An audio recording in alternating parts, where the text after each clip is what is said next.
When it comes to prospecting, one of the hardest things that we try to do as sellers is get our customers to respond to our outreach. Now, in our last episode, I shared a whole bunch of science-based tactics to help you get that prospecting response from your customer that you're looking for. And today, we're going to continue that journey with one of the most powerful ways, scientifically proven, to get your customers to engage. It's all about this concept of reciprocity on today's episode. Welcome back to another episode of Sales Lab Live. I'm David Priemer, and we're going to continue this discussion that we started last week on prospecting and how we can use scientifically proven tactics to not just, I want to remind you, first of all, let's get into the content today. This is part 2. We did part 1 last week, and one of the things that we started off with last week was this question of, what's the point of doing this? Like, why do we care about science and empathy-based tactics for getting customers to, engage in our prospecting? It is not, again, to sell them products and services. The point of doing this is to get your customers to respond, right? We want them to just respond to us when we prospect into them. Now, again, I will repeat this in case you didn't see episode 1. If you're watching this on YouTube as a replay, I will try to link episode 1 in the comments, in the description, as well as in the cards above if you're watching this.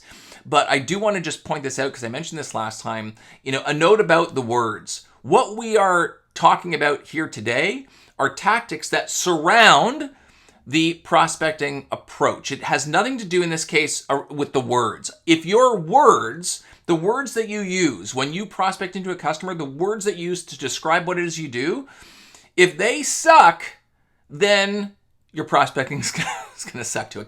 I can help you there, and obviously in my content and my practice, we talk a lot about the words, the tone, the approach. This is specifically to do with the approach itself, right? The approach that you can use to get customers to respond and engage. And what I want to do is I want to talk about one particular approach, and I talk about this a ton in my practice. I talk about this a ton in my book, and it is the concept, the psychological, scientific concept of reciprocity. This idea that when we do nice things for people, it makes them more likely that they're going to do nice things for us in return. And I often refer to this as the value of adding value first. If I do a favor for you, I invest some time, money, effort, whatever it is, you feel slightly indebted to me. And, that's not just a common thing or kind of a nice thing to say. It is actually scientifically proven. So I want you to think about, and this is what we're going to talk about as we go through our time today, is I want you to think about the gift that you are bringing your prospects. When you reach out, you're oftentimes asking for something. You're asking for a response. You're asking to engage. And so I want you to start thinking about, what is the gift that we are giving our customers in advance of asking for anything that is going to make them kind of lean in and say, you know what, David did a nice thing for me here. I'm going to respond. Again, that's the objective, to respond, because of course we want the yes. No is actually the second best answer in sales, but the worst thing that can happen is the customer ghosts on us and does not respond at all. And so what we're going to do is we're going to talk about how to invoke the power of reciprocity. And, one of my favorite books as it relates to the concept of reciprocity, and I am obviously, I talk about this in my book as well, is this one. It's called Yes, 50 Scientifically Proven Ways to Be Persuasive by the great Robert Cialdini and friends. And this was, for many years, required reading for new hire sales reps on my team. And in the book, they talk about this concept of reciprocity, and there's a little chapter, and the chapter is called The Pull of Having No Strings Attached. And it tells this story, if you're familiar, if you've stayed in a hotel in the last little while, you've probably seen, there's towels in the hotel, and there's probably like a little card on the table, next to the, in the bathroom, next to the towels. And it says, hey, look, we're trying to conserve water, protect the environment, and we would appreciate it, if you want to participate in this, recycle your towels. If you don't want your towels washed, just hang them up. We would appreciate you doing that. And they try to get you to engage in this certain behavior. So this particular experiment follows researchers who try to change the verbiage on these little cards in an attempt to get more people to comply with their request to recycle their towels. And what they found was kind of really interesting. When they provided no incentive to participate in the towel reuse, meaning I said, hey, look, it's good for the environment. If you reuse your towel, we would like you to do it. Whatever it is, it was kind of a baseline. Hey, look, we're not giving you anything for this, but we would like you to do it. That was kind of like the baseline statistic that they measured. They wanted to see, okay, to what extent did people change their behavior from this baseline when we changed the verbiage on the card? Then they made a tweak and they said, okay, if you recycle your towel, we are going to make a donation to a not-for-profit environmental protection group. If you recycle your towel, we will do this. But you have to recycle your towel first. That was the implication. And they wanted to see, okay, will the prospect of making a donation to a not-for-profit environmental protection group, will this have an impact on towel reuse? And interestingly, what they found, there was absolutely no change in towel reuse when they offered to do something nice if you did something nice first. However, when they said, we have preemptively made a donation to a not-for-profit environmental protection group in exchange for towel reuse, what did they find? They find that compliance with towel reuse increased 45%. So this idea of doing nice things for people is very powerful. And I actually talk about it in my book and in my practice. I go really deep into some of these things where I actually cite additional studies and surveys, and I won't bore you with them right now, that talk about this idea that when we do nice things for people in advance, and it could be, when we ask people for donations to our charity, it could be, in the example of servers at restaurants, when they try to see what they can do to get increased tips from their customers, from their patrons. There's things that they do to kind of add value in exchange for, hopefully at the end, an increase in their tip. There's all sorts of studies and data on this. For now, you're going to have to trust me with just that one study on towel reuse. But the question then becomes, okay, back to this, if I just throw up this graphic again, what are the gifts that we are giving our customers when we reach out in a prospecting sense? And one of the things I want you to think about is, in your prospecting motion, how are you adding value before you ask for something? Now, I'm going to share with you some simple ways that you can add value and bring your customers gifts before you ask them for any kind of commitment, a meeting, a demo, interest, whatever it is. What are some of the gifts that we can give? So the first thing that we can do to invoke this spirit of reciprocity in the mind of our customers is doing your homework. Now, we talked about this in the last session. We talked about the value of getting your outreach right, in doing a little bit of research into the person you're reaching out to, drawing that either the common ground, showing them that you've done just a little bit of that upfront work to personalize your outreach.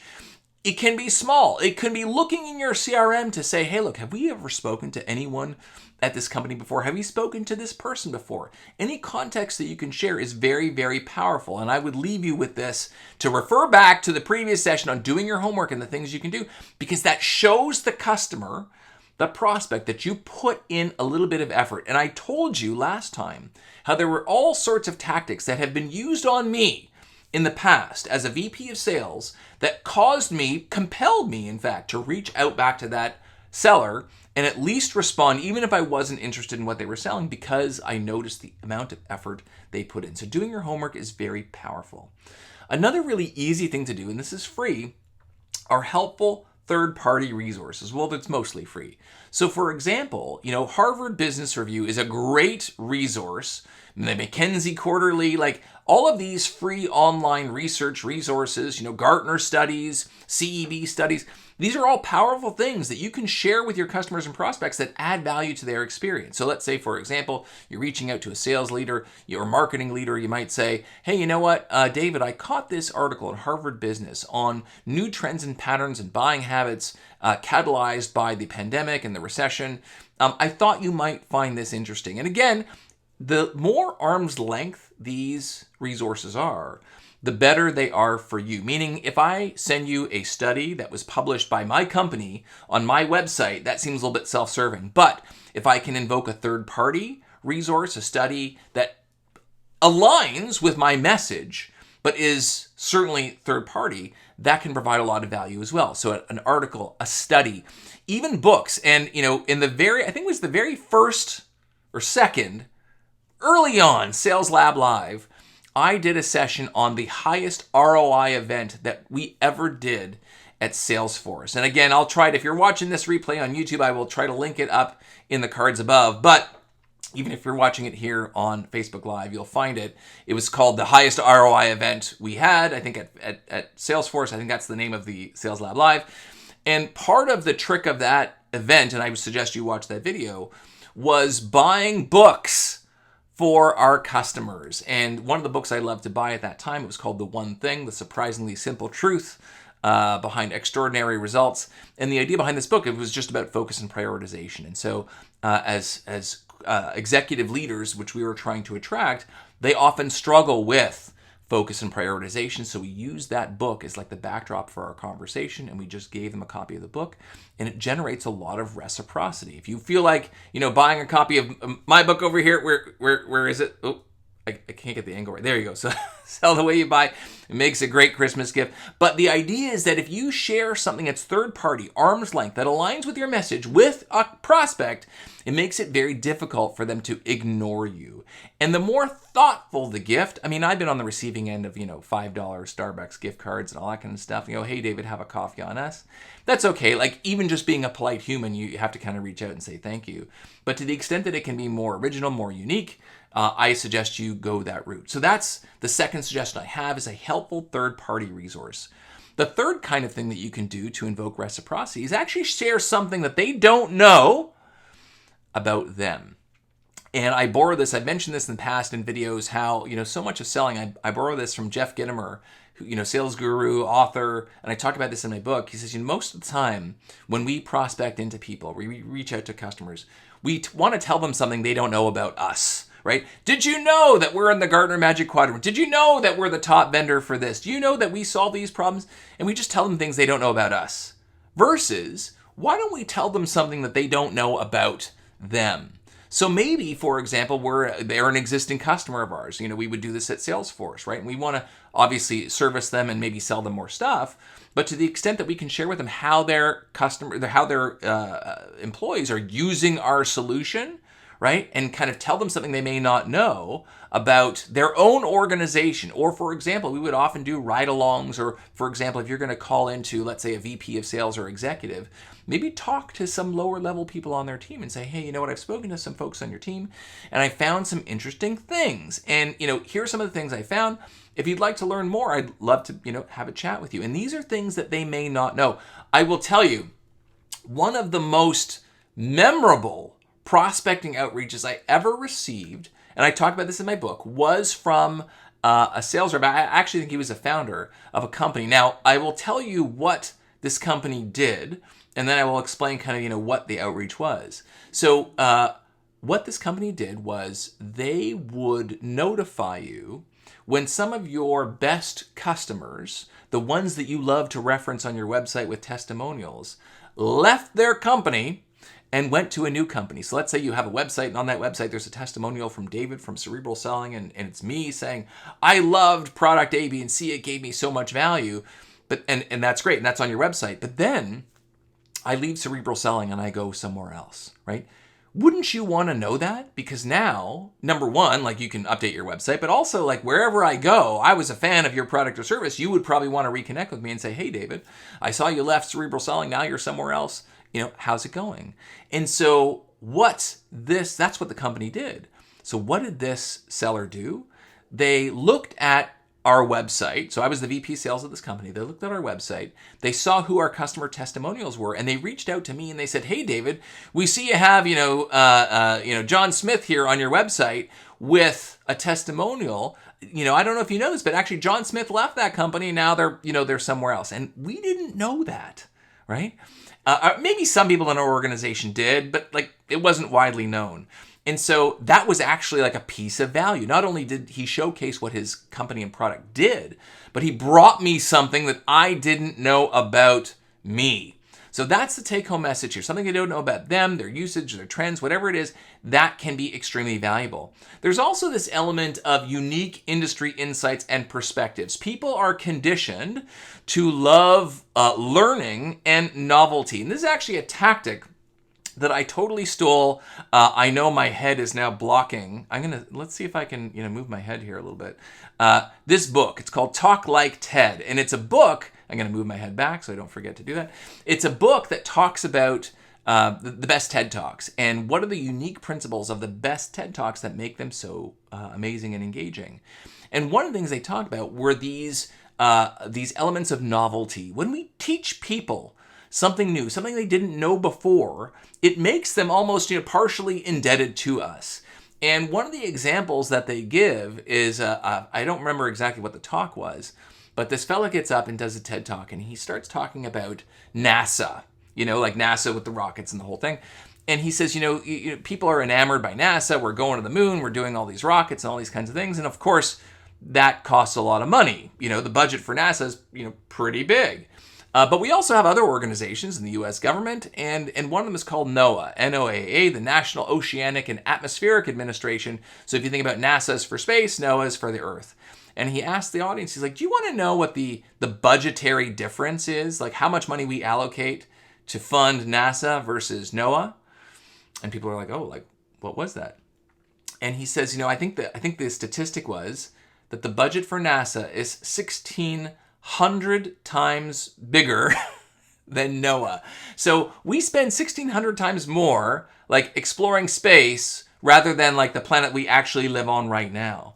And, whatever he was talking about, it created this sense of novelty in the mind of the customers or the audience. And it was like, oh, I now seem a little bit smarter and I know something. And hopefully now you're watching Sales Lab Live and you have a little bit of novelty. Now you're a little bit smarter about this NASA NOAA thing.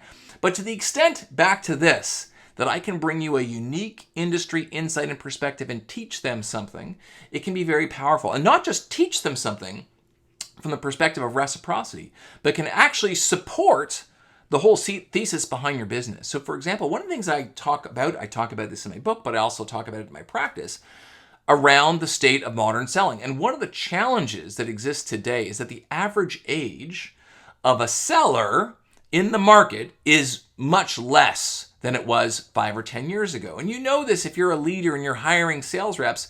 Let's say you used to be able to hire a 30-year-old sales rep, and that was kind of like the entry-level job, and now sales reps are 27 years old. So you're actually getting, for the same or more money, you're actually getting less experience. At the same time, the number of outreach attempts that it's actually taken to connect with a customer, so if you're a BDR team or you're doing business development, the number of outreach attempts has actually doubled in the last 8 to 10 years. And so now you're taking these younger sales reps and arming them with old, outdated tactics to reach a customer and connect to a customer that is much harder to reach than ever before. That's where something needs to change. Now, I just took you through a little narrative there, right? I haven't described what I do at Cerebral Selling, but I've taken you through a little bit of pain, a little bit of problems, and I've illuminated maybe some data and trends that you didn't know before. And so in a way, like you feel partially indebted to me for the novelty of the data that I provided. And of course, to the extent the NASA NOAA thing is novel, that's not going to change your life. But talking about, what I might do or the way I might help in terms of the problem that exists in the world that maybe you weren't even aware of. And don't kid yourself, many of your customers experience problems and challenges that they are blissfully unaware of because they're new, they're novel, they don't always keep their ear to the ground. But you, in your business, your job is to educate your customers and be at the forefront. And so that's how you can help. And not only will it help you in your prospecting efforts, this element of reciprocity will make your customers engaged. It'll make them lean in and say, well, this is really interesting.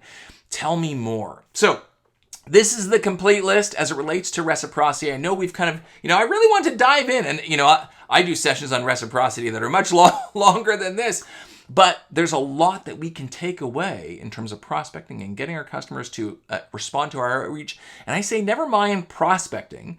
It could be for prospecting in those initial outreaches. However, it could also be later on in the sales cycle. Customer goes dark, or for example, maybe they're not ready to buy yet. You want to nurture them along. These prospecting tactics using reciprocity, the scientifically proven approach, can be very, very powerful. So hopefully this 2-part session has been extremely helpful for you. If you took one thing away that you can use to improve the quality of your outreach, and it will 100% increase your response rates, then you are doing good. Anyways, that's all I have for you today on this episode of Sales Lab Live. I hope you enjoyed it, and I'm looking forward to seeing you on the next one.